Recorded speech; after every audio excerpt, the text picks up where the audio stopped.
Xin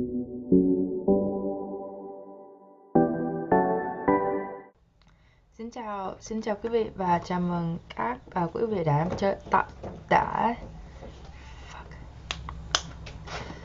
Xin chào và chào mừng các bạn đã trở lại với chương trình Không Nói Không Biết. Chúng tôi hy vọng là các bạn có một cái tuần rất là tuyệt vời, và hôm nay mình sẽ nói về phần thứ hai của cái sức khỏe tâm lý tập 2 tuần trước, và mang về và really hỏi về mấy cái sự tổn thương giữa các thế hệ và gia đình, và làm sao để mà có thể lành được để mà ở tương lai. Mời quý vị theo dõi thêm. Cảm ơn quý vị.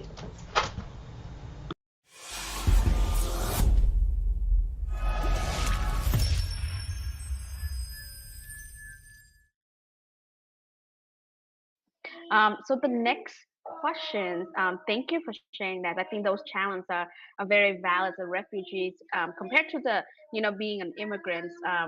You don't have to experience that because, like you say, you can choose to come and settle in another country. So it doesn't mean your family have to come with you.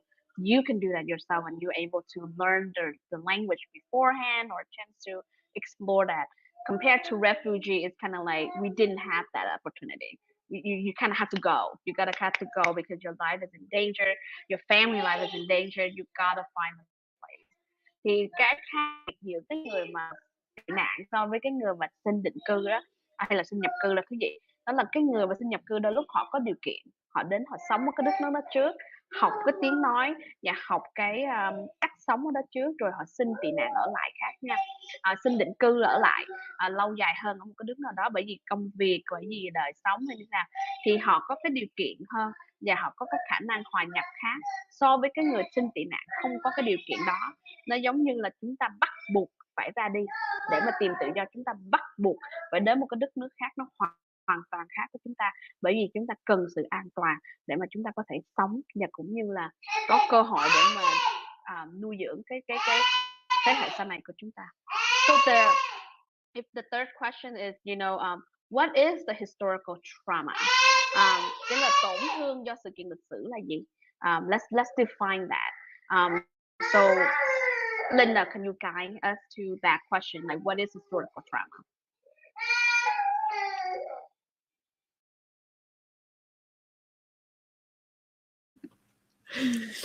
So historical trauma is any sort of cataclysmic event that reshapes the storyline of an entire people's. Yeah. And so when I look at historical trauma, other examples of historical trauma would be the residential schools for the Indigenous peoples of North America. Historical trauma would be colonisation in Australia and the residential schools and the genocide that happened for the Indigenous peoples of Australia. It would also be the Holocaust for folks of Jewish descent. War is a historical trauma event.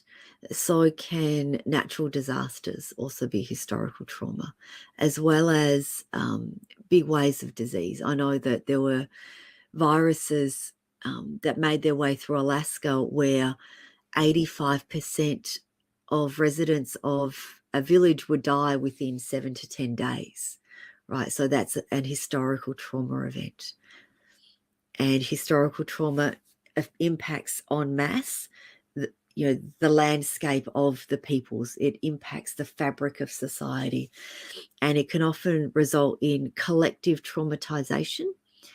And what collective traumatization is where the trauma then impacts your sense of self in the world and your fundamental sense of belief and belief systems about yourself and about the world around you, as it pertains to yourself as an individual, but also yourself as a cultural identity.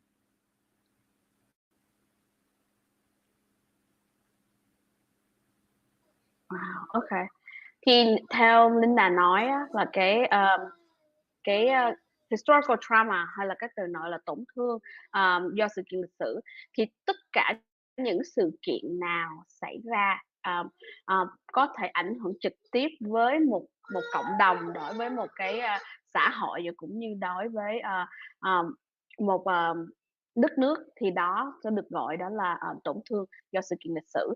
Ví dụ như những cái sự kiện mà Linda được nói ra, như là những cái trại đó, những cái trại mà dành cho những cái người mà bản xứ, giống như là họ đưa những cái người bản xứ đó vào để mà coi như là xóa đi cái phong tục tập quán và cũng như tiếng nói của cái người bản xứ đó, và bắt họ phải học theo cái tiếng nói và cũng như là cái tập quán của cái người mà gọi là colonizing, có nghĩa là những cái người mà họ đô hộ đó. Chúng ta thường hay gọi cái chuyện đó là đô hộ. Thì cái đó cũng là một cái tổn thương do sự kiện lịch sử đối với những cái người bản xứ ở trên nước Mỹ, cũng như là ở bên phía Úc Châu cũng vậy, cũng có những cái sự kiện đó. Những cái sự kiện mà giống như là tai nạn thiên tai mà có thể giống như là gây ảnh hưởng trực tiếp lớn đến một cái thành phố nào đó, một cái đất nước nào đó, thì đó cũng có thể gọi là tổn thương do sự kiện lịch sử. Tại sao nó tổn thương do sự kiện lịch sử? Bởi vì nó ảnh hưởng trực tiếp. Giống như khi chúng ta bị đô hộ cũng vậy, khi bất cứ nước nào từng bị đô hộ thì chúng ta đều có bị tổn thương do cái sự kiện lịch sử đó. Bởi vì nó ảnh hưởng đến cái khả năng định nghĩa bản thân của chúng ta, cả khả năng định nghĩa của cái tín ngưỡng của chúng ta, cái sự tự tin của chúng ta, và cái hệ thống mà chúng ta có thể sử dụng, và cũng như là đã được trải qua một thời gian dài, và cũng như là thể hiện của cái tập quán của chúng ta nữa. Nếu mà mình nói theo Linda nói, mình nói xa thì cũng không cần nói xa, nên nói gần một chút xíu. Đối với lịch sử Việt Nam đi, thì chúng ta từng bị đô hộ 1000 năm bởi bởi Tàu, và chúng ta bị đô hộ 100 năm bởi nước Pháp. Thì nếu mà chúng ta để ý một chút xíu, qua 1000 năm đô hộ đó, cái sự thay đổi tiếng nói, phong tục, tập quán, và kể cả cái chúng ta được thể hiện của con người của chúng ta, nó cũng khác rồi. Chúng ta ảnh hưởng bị rất nhiều của bên người Hoa, từ tiếng nói của chúng ta. Giống như cái thời gian của chúng ta có gọi là Hán Việt, quý vị nên nhớ là có thời gian chúng ta có cái chuyện gọi là Hán Việt, có nghĩa là tiếng Việt pha với tiếng Hoa nha. Nhưng mà đặc biệt dành cho người Việt để hiểu hơn, gọi là Hán Việt. Rồi khi chúng ta bị đô hộ 100 năm với thực dân Pháp, thì chúng ta nên nhớ chúng ta cũng bị ảnh hưởng rất là nhiều về cái phong tục tập quán. Và thì lúc đó, nếu chúng ta nên nhớ là bắt đầu chúng ta lại thích những cái vẻ đẹp của người phương Tây, giống như là chúng ta lại thích con gái phải da trắng nè, và chúng ta phải bắt đầu thích những cái như là cách uống cà phê khác nè, tiếng nói chúng ta ảnh hưởng rất là nhiều với từ ngữ mà chúng ta sử dụng từ bên tiếng Pháp, như những cái từ như là cà phê là cũng tiếng Pháp ha, từ như là thang mùi xoa là cũng của tiếng Pháp. Thì chúng ta nên nhớ là chúng ta ảnh hưởng rất là nhiều với những cái khi chúng ta bị đô hộ, thì cái thay đổi rất là nhiều về cái cách mà chúng ta thể hiện bản thân, cái cách mà chúng ta tập quán và phong tục chúng ta cũng ảnh hưởng rất là nhiều. Thì từ cái sự đô hộ của thực dân nước Pháp, chúng ta mới bắt đầu có cái việc gọi là tín ngưỡng về Thiên Chúa giáo nhiều hơn, khi mà chúng ta bị đô hộ dưới 1000 năm dưới cái nước Tàu. Thì chúng ta thấy cái thay đổi rất là nhiều về cái cách nhìn rồi. Thì giống như Linda nói, để trở lại với sự kiện, ví như là sự kiện khi 30 tháng 4 là một sự kiện lịch sử. Sự kiện lịch sử đó đã dẫn đến cái việc người Việt tị nạn cộng sản, có nghĩa là người Việt bỏ nước ra đi để xin tị nạn, để đi tìm tự do, và nó đã tạo thêm một cái nguồn gọi là thay đổi rất là nhiều trong lịch sử của chúng ta, cũng như con người của chúng ta, và cũng như sự mà đại diện cho cái phong tục tập quán. Vậy sau này chúng ta mới có cái việc là có những người ta sẽ tự gọi họ là người Việt tị nạn cộng sản, so với người Việt tị nạn hay là định cư, hay là người Việt nhập cư sau này. Tại nó khác nhau ở cái chỗ đó là họ tị nạn bởi vì họ xin tị nạn, họ bỏ nước ra đi, họ tìm tự do bởi vì họ không muốn sống với chế độ cộng sản, và họ hiểu được khi sống với chế độ đó như thế nào. so với những cái người Việt sau này khi họ định cư, khi mà đất nước đất nước gọi là thống trị bởi cộng sản khoảng mấy chục năm rồi, thì cái tư tưởng này cũng như là cái nhìn cũng như cái sự mà chúng ta hiểu khác nhau với những cái người mà như gia đình của Linda khi họ định cư, họ xin tị nạn, họ xin tị nạn ở cái thời gian đầu sau khi mà cuộc chiến Việt Nam chấm dứt. Khi họ xin tị nạn thời gian đầu ở Úc Châu thì cái tư tưởng và cũng như là cái nhìn của họ hay là cái thể hiện bản thân của họ nó khác với những người định cư Úc Châu sau này. Giống như họ đi học qua Úc Châu hay là xin ở lại để mà làm việc bên Úc Châu sẽ khác với gia đình của Linda khi gia đình Linda là gia đình tị nạn cộng sản ở tại Úc Châu.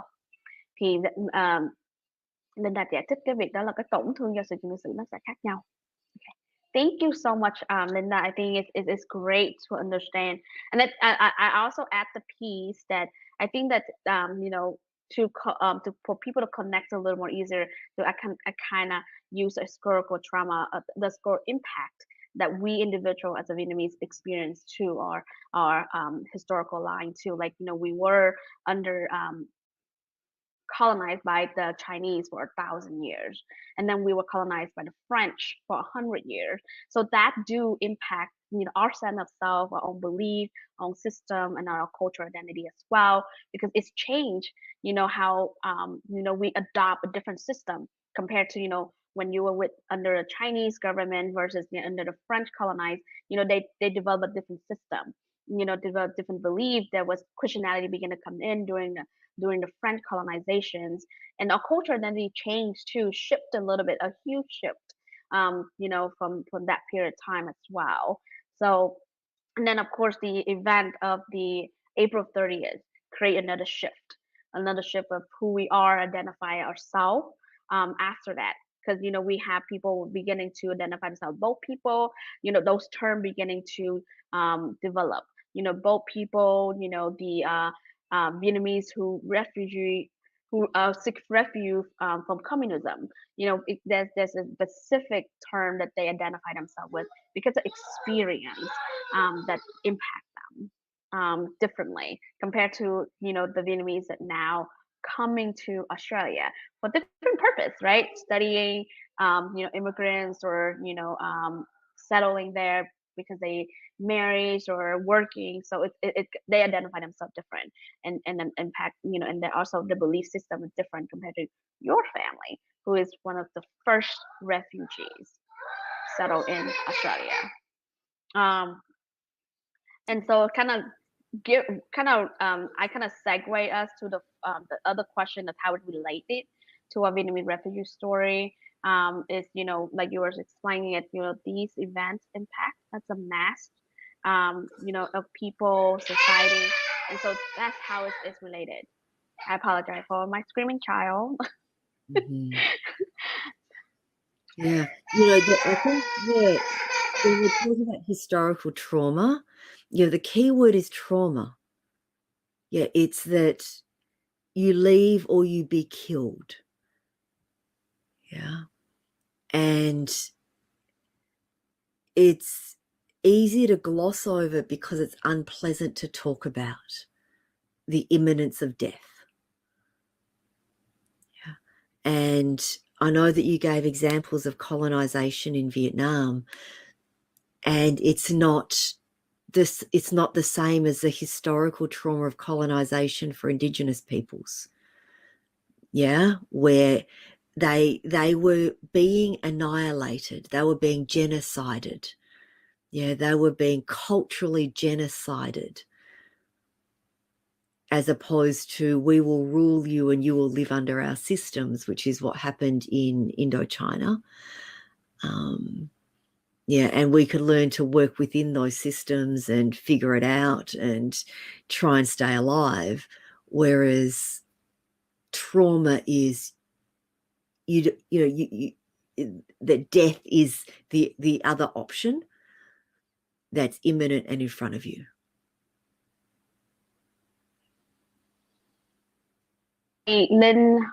Linda giải thích thêm và giúp cho Maddie có thể giống như là sửa sai. Đó là cái khác.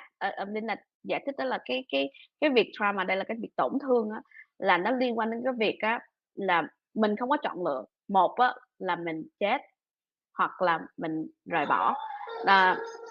Thì cái việc mà giống như Maddie có cho cái gì thí dụ, nhưng mà Linda giúp Maddie hiểu thêm đó là ở những cái người bản xứ khi họ bị giống như là đô hộ họ khác với mình ở chỗ đó là họ bị giống như là họ bị giết chết cùng loạt, hoặc là họ bị xóa bỏ, có nghĩa là người ta xóa bỏ họ bằng cách mà một là bị chết, hai là họ xóa luôn cả cái sự mà hiện diện của họ.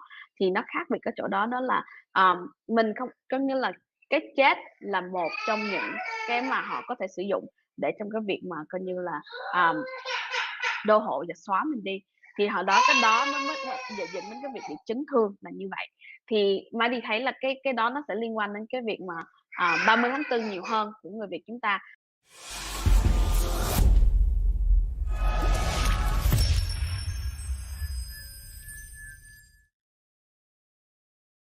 This is Sophia. Let's introduce you to Sophia. Thì cái Linda nói cảm ơn quý vị đã thấu hiểu nha. Có con nhỏ ở đây cùng nhau học hỏi. Thì cái Linda nói đó là cái sự mà như cái người mà bản xứ họ phải đối diện trong những cái việc mà khi mà bị giết như vậy, hay là có số lớn, như là như câu chuyện chúng ta đừng nói đó là Holocaust, cái nghe câu chuyện của cái người Jews á, bị giết trong cái cuộc chiến thứ hai đó, đại thế chiến thứ hai đó, đó là một trong những gọi là tổn thương do sự kiện lịch sử, bởi vì nó để lại một cái việc mà coi như là tổn thương rất là lớn cho những người nào từng trải qua và những người nào mà phải đối diện với nó. Thì Mai đi thấy là nó có những cái mình rất là tương tự, đó là trong cái quá trình mà vượt biên hay là vượt biển hay là này kia đó của người Việt của chúng ta đó, chúng ta phải đối diện như là Linda đã kể trong gia đình của Linda đó, là trong cái thời gian vượt biển là phải đối diện với lại cướp biển, đúng không? Trong cái việc cướp biển đó có nhiều người họ bị mất mạng, có những cái gia đình khi vượt biển đối diện với cướp biển họ sẽ bị mất mạng, hay là họ bị tổn thương khi đối diện với cướp biển. Kể cả những người khi mà vượt biên bằng đường bộ đó, khi mà họ đối diện với những cái người mà thời gian trong cái thời điểm mà mới nhất trong cái việc mà ra đi á, thì họ đối diện với là Khmer Đỏ, hay là giống như những cái người quân dân ở trong cái khi mà vượt biên qua bên Thái Lan hay Campuchia thưa quý vị, thì họ phải đối diện với những cái người đó. Thì đôi lúc giống như là giống như là Linda nói đó, cái chết là một trong những cái chọn lựa. Tại vì cái như là mình chỉ có những cái chọn lựa là bị giết, hay là mình vượt qua và mình thoát khỏi thôi, thì cái chết nó rất là gần kề. Thì đó là sự tổn thương tâm lý mà có thể gây ra cho những người mà tị nạn trong cái quá trình mà họ đi tìm tự do và để đến được đến bến bờ tự do của họ. So thank you, Linda, for correcting me in order for me to, to understand better what is historical trauma. I think that's also, kind of related to our journey in terms of, when we when we find to seek refuge, either through both, right? When like your family, you have shared with us that when you guys were on that journey, you face pirates. Many Vietnamese during those journey as a boat people do face pirate on their journey, and then that leading to like you say, immediate death can happen, right? You don't know what the pirate's going to do to you. They can kill you, or you are lucky enough to escape them, right? In order to reach to one of those islands. Same thing with people who is on the journey when they are try to escape Vietnam through road, when they cross border to like Cambodians or Thailand. And at that time, like I think Khmer, the red, what is it called? Those Khmer Rouge. Yeah, Khmer Rouge. Khmer Rouge was, was very, ruthless at that time. And if you meet them or you ran into them, just like you say, immediate death can happen. If you able to escape them or safely to escape them, yes, that is a trauma itself in terms of facing death. that death can happen and that cannot be an option in that journey. And then I think that is also highlight the the important how that impact the mental health of the individual who settle when they're able to seek refuge and settle into a country, that will create a traumatic impact in their mental health. So we're gonna segue into this important question of podcast. What is interracial trauma? We understand that how these historical trauma will impact us, and how is that gonna now impact interracial? So sự tổn thương giữa các thế hệ là gì? So we're gonna talk about that next. Go ahead, Linda. Yeah, so this is where your parents' unresolved trauma and losses and traumatic losses impacts the ways in which they are or are not able to be present to you, the ways in which they are or are not available to be with you in ways that are developmentally appropriate. And I think the thing that we forget about the most in amongst the historical trauma is the rupture. That my mother has 8 siblings and my father has 9 siblings. And the trauma isn't just the death threat of the boat people journey or of the voyage. The threat is also the leaving everyone you've ever known, and how they then didn't have extended family to help them to raise their children. Right. So trauma isn't just what happened that shouldn't have happened. Trauma is also what doesn't happen that should have happened. And so it's the missing experiences that I didn't get to have as a child as a result of having parents who are traumatized, or rather parents who have unresolved traumas and losses. And then the other piece about this is that I was really fortunate. My parents were traumatized, but not traumatizing. And there's a difference, there's a distinction.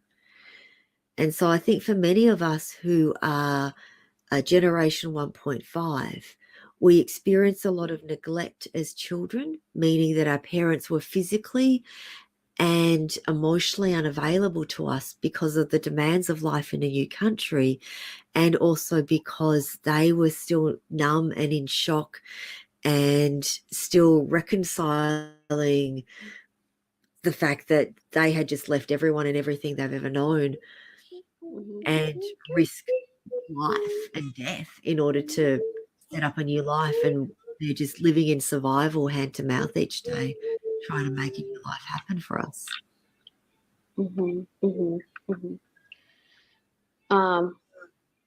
Cái mà Linda nói đó, chia sẻ với chúng ta đó để chúng ta hiểu thêm làm sao cái việc mà khi mà tổn thương do sự kiện lịch sử và nó ảnh hưởng như thế nào đối với những người cha mẹ khi mà họ rời đi ở cái thời điểm đó, hay là trên cái đoạn đường mà gọi là đi tìm tự do đó.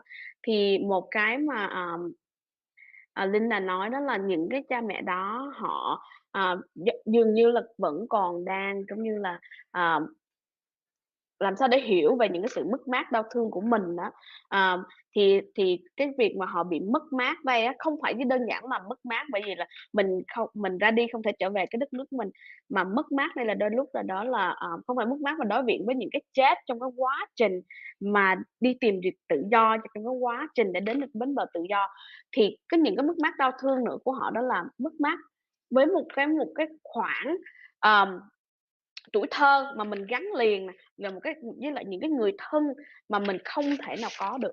Đó là mình hoàn toàn mất mát với cái đó, và họ không có được cái sự mà gọi như là trợ giúp để mà có thể giúp họ có thể hiểu thêm và học hỏi thêm cái kinh nghiệm và cũng như khả năng nuôi nấng con cái.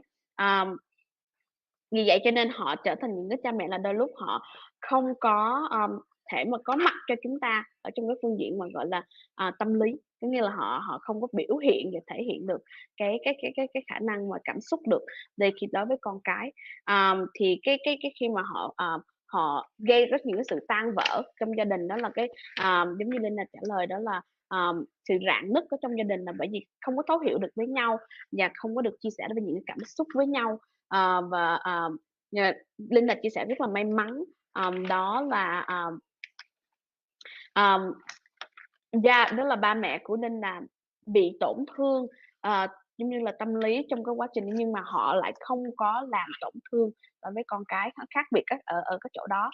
Có nghĩa là như là mình có thể bị tổn thương và mình vẫn còn trong cái quá trình để mà có thể hiểu thêm cái sự tổn thương của mình, để mình có thể làm xoa dịu những cái mất mát đó và đau thương đó. Khác với cái việc khi mình làm tổn thương đối với con cái, ví dụ như là mình bỏ rơi con cái, hay là mình không có để ý đến nó, hay là quên đi cái trách nhiệm của mình là một người cha mẹ, thì cái đó nó khác nhau. Mình phải hiểu rõ hai cái từ nó khác nhau là traumatize and not traumatizing. Và họ không có giống như là đem những cái đó làm khiến cho con mình nó bị tổn thương. Thì Linda nói là Linda may mắn được cái việc đó. Và đôi lúc là bởi vì những cái mất mát, cái đau thương của họ không có điều kiện để có thể hiểu giống như được giống như là những cái điều mà đáng xảy ra hay là phải trải qua, thì đôi lúc họ không có được, bởi vì trong cái quá trình mà khi mà họ đến đây, họ tị nạn, họ phải chạy theo cái gọi là giống như là định cư, cơm áo gạo tiền, rồi phải là lo lắng, phải lo cho gia đình có được một cuộc sống ổn định. Giống như là thì cái mà giống như Linh đã nói, chia sẻ cũng giống như cái những gì mà gia đình của Maddie cũng trải qua ở cái thời điểm mà giống như là sau này. Đó là ba mẹ của Maddie cũng không có ở gần nhiều, có nghĩa là phải lo đi làm rất là nhiều, cũng như phải lo đi làm để thứ nhất là để đem giống như để mà có thể có một cái nơi an toàn cho nhà cửa, lo tiền bill cho cái này, thì họ không có ở gần Maddie, như là không có cái khả năng cũng giống như là cái điều kiện để mà có thể mà dìu dắt Maddie được. Giống như là không có kiểu mà giống như dẫn con đi những cái mà extra curriculum, right? You like they do not participate in like PTA, you know, like they're not part of that when these refugee parents, they're so caught up and busy into, you know, try to assimilate more. I don't think if they're adapting, but they try to assimilate to the country, to the new culture, and then try to make sure that basic needs are met for their children. So some of them are not able to be present, you know, emotionally as well as, you know, even physically. When my parents worked all the time, I remember they have a shift where my mom worked overnight, and then my dad worked like second shift. So there was a period of time I'm just home with my brother. You know, like by the time we get home, my mom leave for work, and then my dad won't come home, you know, until like really late at night. So when we come home from school, it's just two of us. You know, like I was only 12. My brother was 5 years younger than me, so he's like 6 or 7. My mom already, you know, my mom will cook the food in the morning, you know, before she go to bed, so that we could just feed ourselves, you know, and not, you know. But imagine just being 12 at home, no adult, and we can't like, they were so scared to let people know that we are home alone without parents, but they don't have an option because there's no babysitting. They don't have extended, like you say, extended family here. That's the loss that they have to help them to look after us, because they leave all of that behind. You know, my mom was the oldest of 12, my dad was the youngest of 9, so all their brother and sister are back home when my parents choose to seek refugee here. So yeah, you're right, they don't have that. They don't have that experience. They don't have that. And even though they came here as a lot later in life compared to your parents, who's your mom was only 19, your dad's only 26. My parent came over when we were able to settle. They was in their 40s, so the experience is different too. You know, I think that, you know, for your parents, they still growing themselves. They still, you know, learning to be an adult. Well, my parents, they have quite a lengthy kind of like, you know, memories, right? And lengthy memories with the friends, with, you know, their schooling, and they leave all of that behind. And then like, and so I wasn't understand. I think as growing up, I didn't understand why my dad always hold on to those memories. Like he will watch YouTube video of, you know, his old cities or the old streets, you know, of Vietnam, and I wasn't understanding why. But now you explain it, because they still reconcile with those laws. They still try to, you know, come at peace with those laws, because of the, you know, they make the decision to seek refugees to another country for the safety of our family. So, and it probably, they honestly, I don't know if they ever able to heal from it, because these are laws that can never be replaced, you know. These were laws that can only be, you know, in their own memory and story that they share with us, you know, when they feel comfortable. Like these are the story that I hear, you know, my dad will share, or my mom will share around like dinner tables, or, you know, how they embracing their friend, and it those that they can be reconnected after, you know, they settle here and they're able to find them. They really embracing that, and they like, you know, so happy, like they will cry if an old friend call them. And I think this is just explained as how it affects intergenerational trauma is, you know, as much as I am wishes that the day could have been present for me, you know, like, you know, take me to choirs or spending time with me and playing with me, you know, but now I come to understand, like, they themselves are still dealing with a themselves, in that perspective. Yeah. So I think we didn't get a chance to. I think we kind of answer a lot of questions, a lot of definitions to further understand how the journey of Vietnamese refugee impact mental health, not only for the individual who, you know, the first generation, but also the 1.5, and also I think for the, you know, the second, the third generation, to further understand and have some empathy, or you know, to their older generations of, you know, the experience they have and the trauma that they experienced as well. Linda, do you have anything to add? Yeah, it's really hard to be empathetic towards the older generation when you're actually dealing with the aftermath. Yeah, so I didn't have any empathy for my parents because I was dealing with the aftermath. And so for me, I had mental health issues of addiction and codependency and anxiety and not being able to be functional in the world. And so this is where, for most of my life, when people said to me, oh, you need to be empathetic towards your parents and what they've lived through, I would have said, yeah, but I'm a mess, trying not to be a mess. And, you know, I can't possibly be empathetic towards the losses of my parents because I can't get over whatever it is that's so painful inside of me. And that's where, for me, as a former child refugee, for me to recognize the degree of my own trauma as a result of that refugee voyage, as well as the ways in which my parents' trauma meant that they weren't able to be there for me. Because the thing is that love is not the same thing as attunement. My parents loved me and they still love me, but they weren't able to be attuned to me. Yeah. And as a result of that, I never got to feel safe in the world, and I never got to experience a sense of self that is separate to my parents, as well as a sense of self that is totally safe around my parents. And, you know, I think that's part of the reason why I do the work that I do, is because we, as generation 1.5 and 2.0, when we actually heal our own trauma, when we reconcile our own challenges around codependency and addiction and workaholism and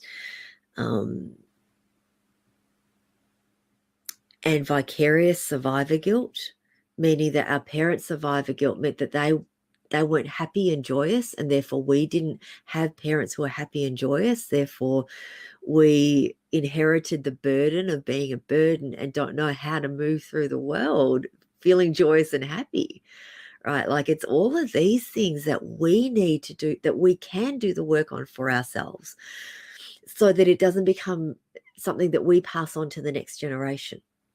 Yeah, I mean, the reason that our parents' historical trauma became intergenerational trauma and got passed on to us is because they weren't able to access the care that they needed.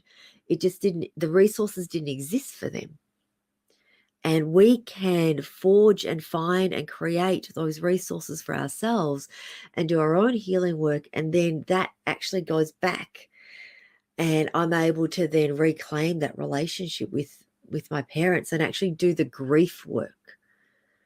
Yeah, to actually grieve the childhood that I didn't get to have, and to grieve the parents that I didn't get to have, and to grieve the extended family that I didn't get to have. You know, most of grief is focused around, I had something and now it's gone. But really, we face so much ambiguous grief that is unnameable. And part of the unnameableness of that grief is because it's the things we didn't get that has actually made an impact on how we move through the world, but we don't get what it is that we didn't get.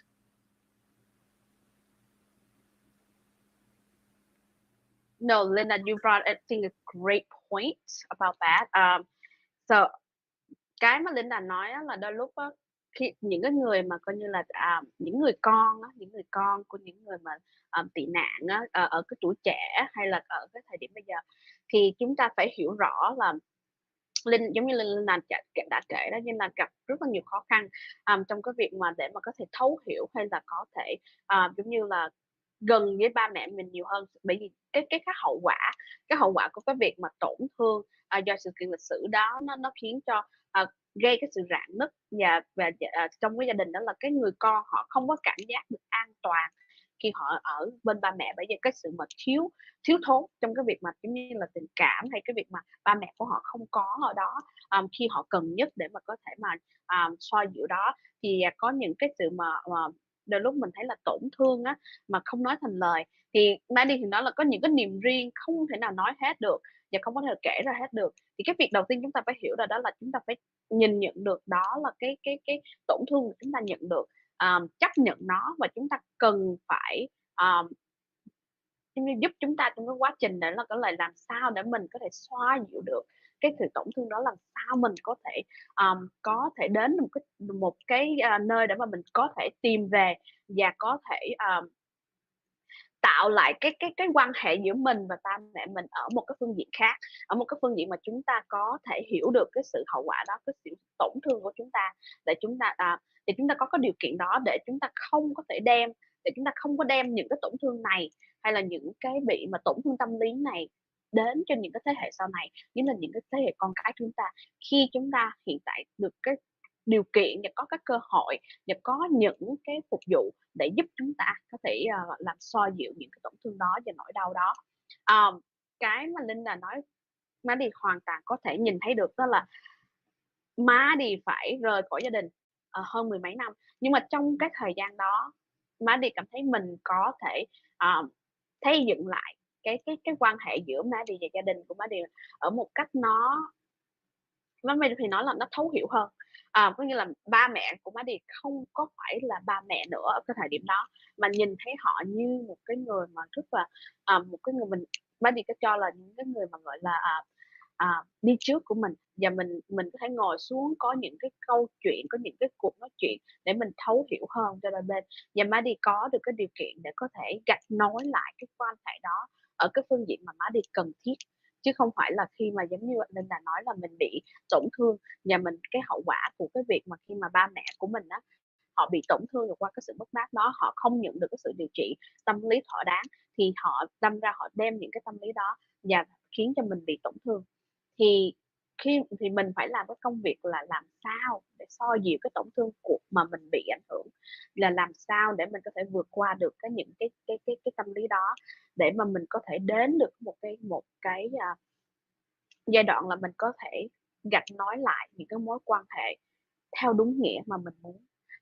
Không có nghĩa đây đây như là mình hoàn toàn cho rằng là những gì ba mẹ mình làm là không đúng hay là sai, nhưng mà thấu hiểu được cái tổn thương của mình trước cái đã, cái sự ảnh hưởng tâm lý như thế nào khi mình là người con của những cái người tị nạn cộng sản hay là những người con đầu tiên, và làm sao để chúng ta có thể vượt qua nó, để chúng ta không đem những cái nỗi đau, những tổn thương này truyền đến thế hệ sau và gây tổn thương cho thế hệ sau. Thì Maddie thấy là nó rất là gần đối với Maddie, bởi vì Maddie có con. Thì khi mà Maddie có con, Maddie phải nhớ cái việc mà những cái tổn thương Maddie có được đó từ ba mẹ, cái sự mà ba mẹ không có gần được Maddie, hay là những cái gì mà Maddie phải lớn hơn ở cái tuổi của mình, bởi vì mình phải học tiếng Anh thì mình phải làm người phiên dịch. Khi Maddie có con á, những cái cảm xúc đó nó trồi dậy rất là nhiều, có nghĩa là những cái tổn thương nó trở thành trước mặt của Maddie.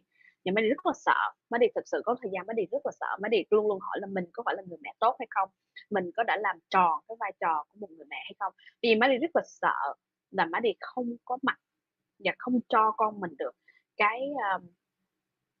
cái cảm xúc và cái tình thương mà Maddie thiếu thốn khi Maddie ở với gia đình. Tại vì Maddie cảm thấy lúc nào Maddie cũng có trách nhiệm cả, lúc nào nó cũng có trách nhiệm hết. Cái gì là trách nhiệm của mình là người con phải nghe lời ba mẹ, rồi phải giúp gia đình, hay là trở thành một cái nguồn hỏi ai có câu hỏi thắc mắc, là coi như là Maddie đều là cái người phải đứng ra để mà có trả lời, hay là tìm câu hỏi, tìm câu trả lời.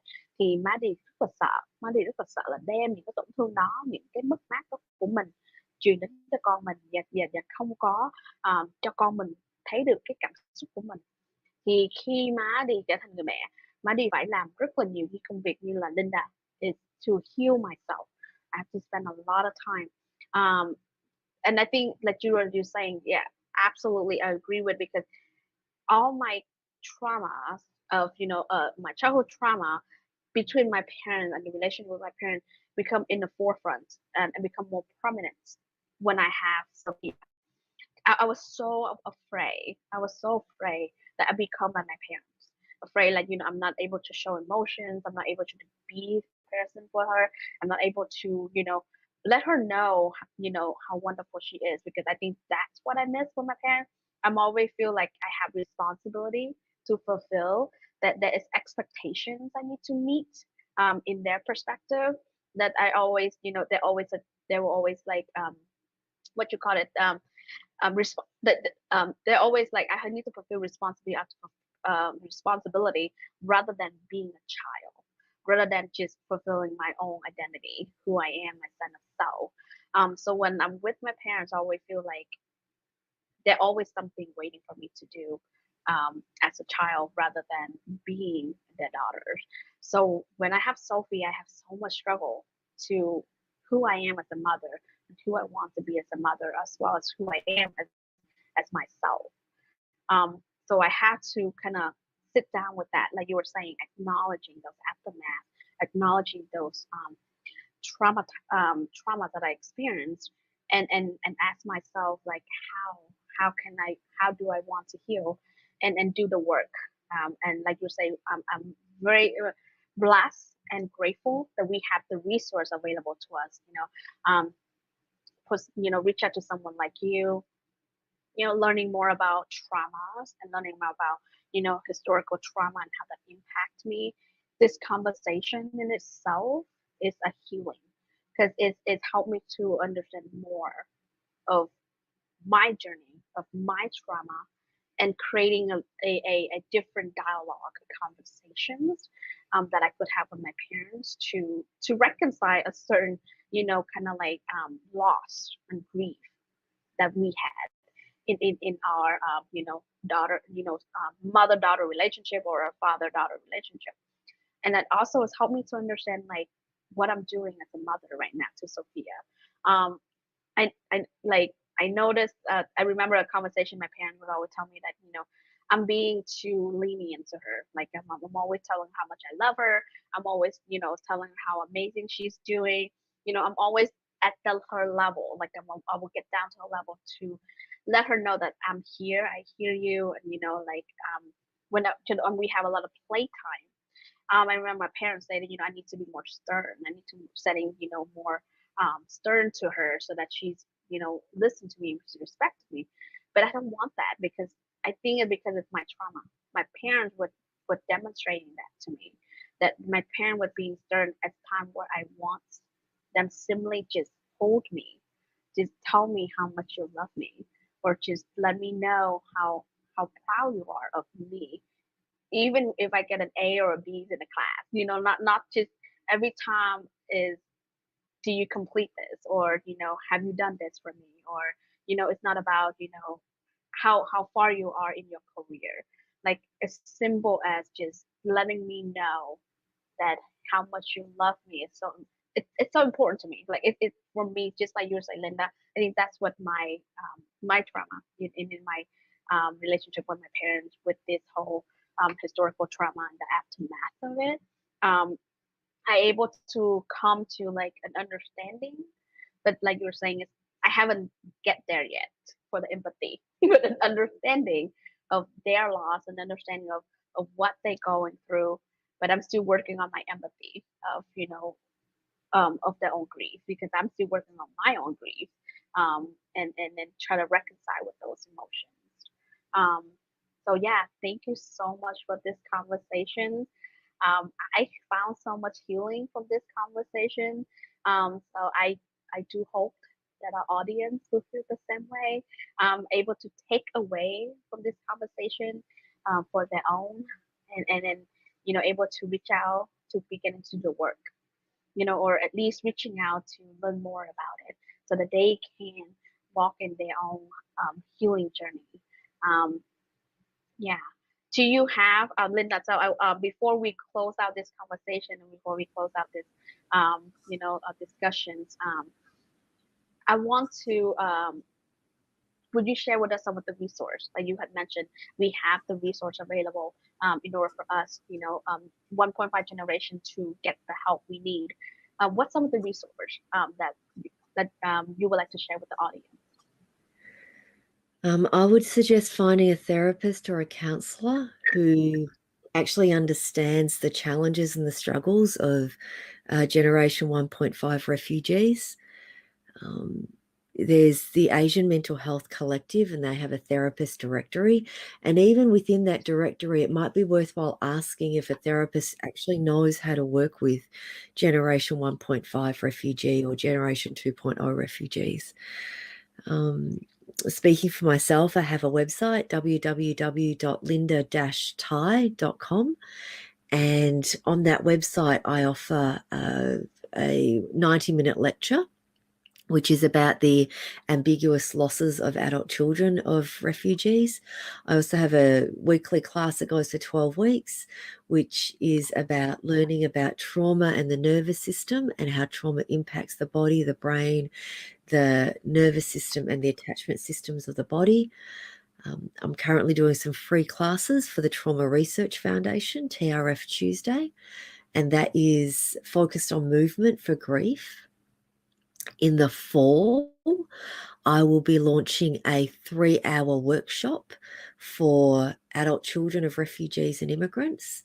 And after that, there'll be weekly classes each week where we get together as a group and we actually get to talk about ourselves and share with other people. Because the thing about former child refugees and those of us who came early is that we feel that we're all alone because there weren't many others. We didn't know many others. We got assimilated so quickly because assimilation was a survival imperative. And so it's so important for us to find spaces and people where we can actually unpack and share our losses with each other. Thank you so much. Thì Linda chia sẻ đó là cái việc đầu tiên chúng ta phải làm đó là cho những cái người định cư, những người con ha, những người con định cư tị nạn đó, 1.5 á, như chúng ta thì việc đầu tiên là chúng ta nên tìm một người điều trị tâm lý. Thì Linda chia sẻ cái Asian Mental Health Collectively, đó là một cái hệ thống ha. Họ trong đó họ có những cái người điều trị viên, và quý vị có thể tìm hiểu và cũng như là có thể hỏi. Thì đặc biệt hỏi họ là họ có kinh nghiệm điều trị cho những cái người mà gọi như là tị nạn hay không. nhất là đối với cái generation 1.5, có nghĩa là đến cái thế hệ 1.5 đó, để mà mình có thể biết là mình tìm được cái người điều trị đúng cái việc mình cần thiết. Thì ngoài ra thì Linda bản thân giống như Maddie đã nói từ lúc đầu, thì Linda là một nhà điều trị viên tâm lý về phương diện gọi là tổn thương tâm lý và dành cho những người tị nạn. Thì Linda có một cái trang web riêng của cô ấy, và trên cái trang web đó quý vị phải có thể tìm được những cái lớp cũng như là những cái bài học, quý vị có thể hiểu thêm cái gì gọi là tổn thương tâm lý là gì, hiểu thêm những cái tổn thương tâm lý của chính bản thân mình. Thì và ngoài ra thì trong tương lai thì Linda sẽ có những cái lớp, có những cái lớp thì Linda là hoàn toàn miễn phí, có những cái lớp thì nó sẽ có quý vị phải trả tiền, nhưng mà quý vị có thể theo qua cái trang mạng của Linda, quý vị có thể tìm thêm những cái tài liệu cần thiết và quan trọng cho bản thân của mình, cho những cái sự cần thiết của bản thân của mình về phương diện tâm lý. Và giống như là Linda nói á, những cái người con của những người tị nạn á, nhất là những người con Việt của những người tị nạn á, bởi vì họ đến đây ở một cái thời gian quá sớm, ở cái tuổi quá nhỏ, nhất là ở cái tuổi như là 2 tuổi trở xuống, họ có những cái mất mát rất là mơ hồ, như là đôi lúc mình không có biết mình là đó là những cái mất mát của bản thân mình, thì họ luôn luôn cảm thấy là rất là cô đơn, họ cảm thấy là họ không có được những cái người cùng cùng trang lứa và hay là cùng từng trải như họ. Thì cái việc quan trọng đó là trong tương lai là Linda sẽ có một cái lớp sẽ gặp hàng tuần và tạo một cái không gian và tạo một cái nơi an toàn để chúng ta có thể đến, để chúng ta có thể chia sẻ những cái kinh nghiệm của chúng ta, chia sẻ những cái tổn thương của chúng ta, để chúng ta kể những câu chuyện của bản thân của chúng ta về cái quá trình tị nạn của chúng ta như thế nào, và nó ảnh hưởng ra sao, những hậu quả đó ra sao. Thì đối với Linda đó là một cái rất là quan trọng, bởi vì đôi lúc đôi lúc khi chúng ta bị tổn thương á, chúng ta cảm thấy cô đơn lắm. Chúng ta cảm nghĩ là không biết có ai giống tôi không, không biết có ai bị tổn thương như tôi hay không. Thì cái việc quan trọng đó là tạo một không gian mà mình có thể đến, mình lắng nghe những câu chuyện của những người cùng giống như là cùng trải như mình, hay là mình có cảm giác đó là mình không phải đơn độc trong cái quá trình này, mình có một cộng đồng hoàn toàn có thể giống như dìu dắt mình để cùng nhau vượt qua. Thì giống như Linda nói đó là khi bất cứ ai khi bị tổn thương tâm lý, đối với Maddie cũng vậy, thì Maddie cũng từng có cảm giác như là có phải chỉ có một riêng mình hay không? Có phải có mình tôi bị giống vậy không? Thì Maddie cũng từng hỏi câu hỏi đó, và khi Maddie nhớ là khi Maddie đi học ở cái lớp, coi như là cao học đó, khi Maddie đi học Maddie tìm được Linda, trời, Maddie mừng lắm, tại vì Maddie giống như lúc đó mình giống như mình tìm được một cái phao vậy đó, một cái người cùng, thứ nhất là cùng màu da, cùng tiếng nói, giống như cùng có những cái trải nghiệm giống như mình, thì mình giống như mình tìm được một cái phao, mình mừng lắm. Giống như mình nói là "Trời ơi, không phải có mình tôi giống như là lúc đó là tôi có một cái người nữa." Thì cái cảm giác đó chính bản thân của nó đã mang đến một cái phần nào xoa dịu rất là nhiều những cái nỗi đau mất mát mà chính mình cũng không hiểu. Nhưng mà cái việc đầu tiên đó là mình biết mình không phải cô đơn, mình biết là, cũng có một người giống như tôi, họ có thể đến được cái bến bờ, gọi là, xoa dịu nỗi đau, họ có thể vượt qua được, thì mình cũng có thể được. Thì cái cảm giác nó thiêng liêng lắm quý vị, không khó khó mà diễn tả được lắm. Cho nên là cái Linda làm, và cũng như là những cái lớp tới, Maddie khuyên quý vị nên đến trang web của Linda, tìm hiểu thêm về những cái chương trình đó. Và cái việc đầu tiên là Maddie mong là quý vị có thể chỉ tìm hiểu thêm và hiểu biết thêm về hai cái từ gọi là tổn thương tâm lý là gì, cũng như là trauma. What is trauma? Thì tổn thương tâm lý là gì? Đầu tiên cái đã, để mình hiểu cái đã. Rồi cứ như mình sau đó mình có thể biết thêm về cái tổn thương tâm lý của bản thân mình. Và mình có thể tìm được cái câu hỏi và những câu trả lời để mình giúp mình có thể à, đến cái con đường mà gọi là mình xoa dịu được những cái nỗi đau và mất mát đó. Thank you so much for this conversation. I am honestly so happy for this opportunity to be, in the same room with you virtually to have this conversation. We go through the same cohort, but I don't think we have a chance to really have this intimate conversation where we get to, talk about our journey, talk about our story, our traumas, and be vulnerable with each other. And so this moment in itself, like I have mentioned, is so healing. It is traumatically healing for me. In this space, like, you know, for once I feel like I can get to share my trauma, my story, and have someone to listen, you know. And thank you for the audience to listen to us and to listen to our story. We want to hear from you, especially the generation 1.5. We want to hear from you. What is your story of refugee? What is it like for you? We want to hear from you. We want to hear your feedback. Let us know.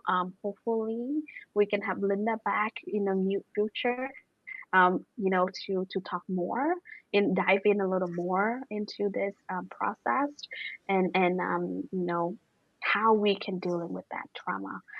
You know, and have more in-depth conversation. As today conversation, it just literally touched the base, like you were saying, understanding trauma, understanding historical trauma, and what's the definition between, you know, refugee versus immigration. So thank you so much. Thank you for audience for listening to us. Linda, do you have anything else to say before we end our podcast? I wish I could think up something magical to say that would just make things better. But in this moment, I don't think I have anything in me. Hang on, let me pause.